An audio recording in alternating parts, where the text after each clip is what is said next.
नमस्कार जय जगन्नाथ दर्शक बंधु एसपी एस्ट्रोलॉजी ओडिशा चैनल प्रसारित मासिक राशिफल कार्यक्रम को आपण मानक स्वागत।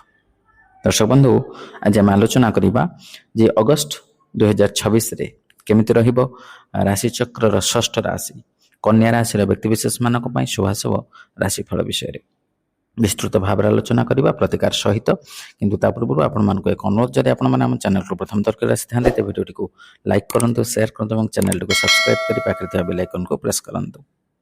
तो दर्शक बंधु चलंतु आरंभ करबा आज आलोचना जे अगस्त मास रे कन्या राशि व्यक्तिविशेष मानक पई शुभाशुभ भाग्यफल। दर्शक बंधु एक कन्या राशि जार अधिपति ग्रह होचंती बुध यार शुभवार रविवार बुधवार शुक्रवार घातवार शनिवार शुभ संख्या 5 6 8 शुभ रंग सबुज धला नील। दर्शक बंधु यही मासरे आपण जो गुरुत्वपूर्ण ग्रह अच्छा से स्थिति कौन रलोचना करवा। प्रथम जदि बृहस्पति कथा देखा तेज बृहस्पति आपण राशि एकादश स्थान अत्यंत शुभ स्थान एवं शनि सप्तम स्थान जहाँकि जया बा पत्नी गृह अवस्थान करुछंती शनि। तेणु ये शनि एवं बृहस्पति और अन्यान्य ग्रह मानकर स्थिति को नजर रखी आम यही मासर जो शुभाशुभ राशिफल अच्छी विस्तृत भाव आलोचना करनेबा। प्रथम जदि क्यारियर दृष्टि देखा तेज क्यारियर दृष्टि यही मास आपण बहुत किछि करने को जाउथबार प्रमाणित देव।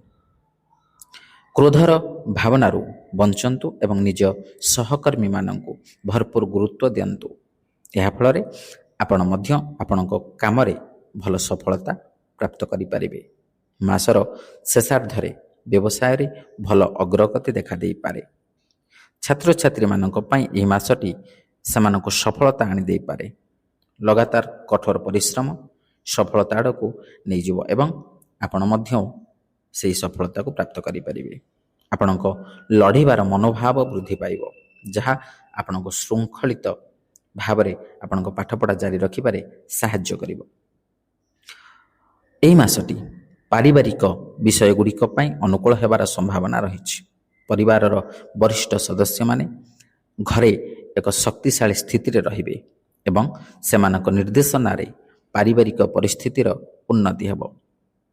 जदि आपण प्रेम संपर्क अच्छा तेरे यही मासटी आपण भल होबार संभावना रही।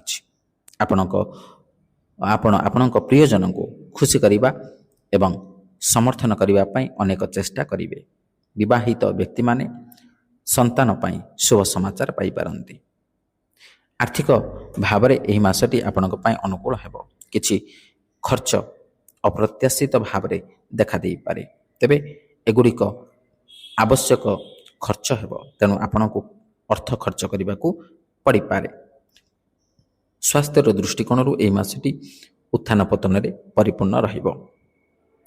दर्शक बंधु जो गुरुत्वपूर्ण ग्रह मानकर कथा आम आलोचना करुले प्रथमे से व्यक्तिगत फल विषय जदि आम आलोचना करवा तेबे प्रथमे देखा बृहस्पति कथा।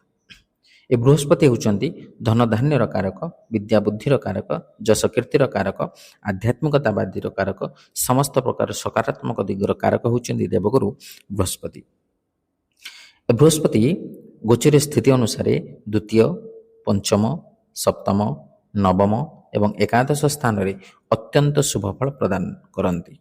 ता मध्यरु आपणक राशि पाई बृहस्पति एकादश स्थान रे जहाँकि सर्वाधिक शुभ फल देउथबा बृहस्पति यही अवस्था रे। तो ये बृहस्पति एकादश अवस्था आपण को क्यों क्षेत्र में शुभ फल प्रदान करेंगे। जदि आपण वर्तमान व्यवसाय वाणिज्य क्षेत्र में अच्छा तेज निश्चित भाव में आपंकर व्यवसाय क्षेत्र में वाणिज्य क्षेत्र में उत्तर उन्नति घटव। आपण आशातीत लाभ प्राप्त करेंगे एवं आय वृद्धि पाइब व्यय ह्रास पाइब। आपणकर संचय परिमाण निश्चित भाव में वृद्धि पाइब।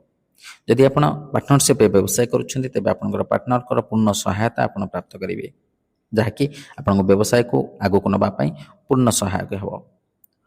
एवं जो माने शेयर मार्केट अर्थ विनियोग करुछंती ए समय मध्य आपण अत्यंत सफलतार सहित आकस्मिक भाव में आपण विनियोग करिथिबा अर्थर लाभ आपण प्राप्त करि परिबे। ଯେଉଁମାନେ ଆଧ୍ୟାତ୍ମିକ କ୍ଷେତ୍ରରେ ଅଛନ୍ତି ସେମାନଙ୍କ ପାଇଁ ମଧ୍ୟ ଏ ସମୟ ଅତ୍ୟନ୍ତ ଶୁଭ ଫଳପ୍ରଦାୟକ। ଆପଣଙ୍କର ଏହି ଆଧ୍ୟାତ୍ମିକତା ଭାବ ଉତ୍ତରୋତ୍ତର ବୃଦ୍ଧି ପାଇବ, ଆଗ୍ରହ ବଢ଼ିବ। ଏବଂ ବିଦ୍ୟାର୍ଥୀମାନେ ଯେଉଁମାନେ ଅଧ୍ୟୟନ କ୍ଷେତ୍ରରେ ଅଛନ୍ତି, ବିଶେଷ କରି ଯେଉଁମାନେ ଉଚ୍ଚଶିକ୍ଷା କ୍ଷେତ୍ରରେ ଅଛନ୍ତି ସେମାନଙ୍କ ପାଇଁ ଏହା ଏକ ଅତ୍ୟନ୍ତ ସୁବର୍ଣ୍ଣ ସୁଯୋଗ, ଅନୁକୂଳ ସମୟ। ଯେଉଁ ସମୟ ମଧ୍ୟରେ ଆପଣ ଯେକୌଣସି ଶାସ୍ତ୍ରକୁ ପଢ଼ିବା ପାଇଁ ଚାହିଁବେ, ଯେକୌଣସି ବିଷୟକୁ ପଢ଼ିବା ପାଇଁ ଚାହିଁବେ, ନିଶ୍ଚିତ ଭାବରେ ସଫଳତାର ସହିତ ତାକୁ ପଢ଼ିପାରିବେ। ଆପଣଙ୍କର ଅଧ୍ୟୟନ କ୍ଷେତ୍ରରେ ଆଗ୍ରହ ନିଶ୍ଚିତ ଭାବରେ ବୃଦ୍ଧି ପାଇବ। ଆପଣଙ୍କର ମନ ଶାନ୍ତ ରହିବ। ଆପଣ କେବଳ ଅଧ୍ୟୟନ କ୍ଷେତ୍ର ହିଁ ସମୟ ଅତିବାହିତ କରିବେ। ଏବଂ ଯେଉଁମାନେ ବିଭିନ୍ନ ପ୍ରକାର ଇଣ୍ଟରଭ୍ୟୁ ବା ପ୍ରତିଯୋଗିତାମୂଳକ ପରୀକ୍ଷା ଦେଉଛନ୍ତି ସେମାନେ ମଧ୍ୟ ସେଥିରେ ଆପଣଙ୍କର ଆଶାନୁରୂପ ଫଳ ପ୍ରାପ୍ତ କରିବେ ଏବଂ ନିଯୁକ୍ତିର ସୁଯୋଗ ମଧ୍ୟ ପାଇପାରନ୍ତି।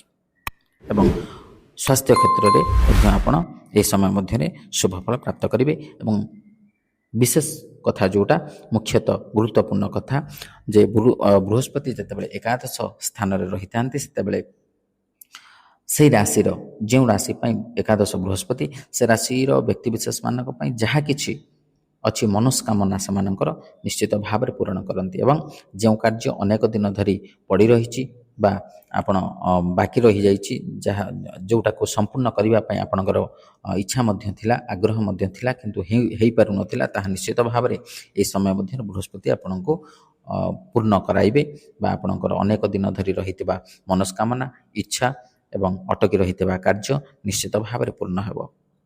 ଦ୍ୱିତୀୟରେ ଯଦି ଶନିଙ୍କ କଥା ଆଲୋଚନା କରିବା ତେବେ ଶନି ହେଉଛନ୍ତି ସତ୍ୟର ଦେବତା, ନ୍ୟାୟର ଦେବତା, କର୍ମକାରକ ଗ୍ରହ। ତେଣୁ ଶନି ଆପଣଙ୍କ ରାଶି ପାଇଁ ବର୍ତ୍ତମାନ ସପ୍ତମ ସ୍ଥାନରେ।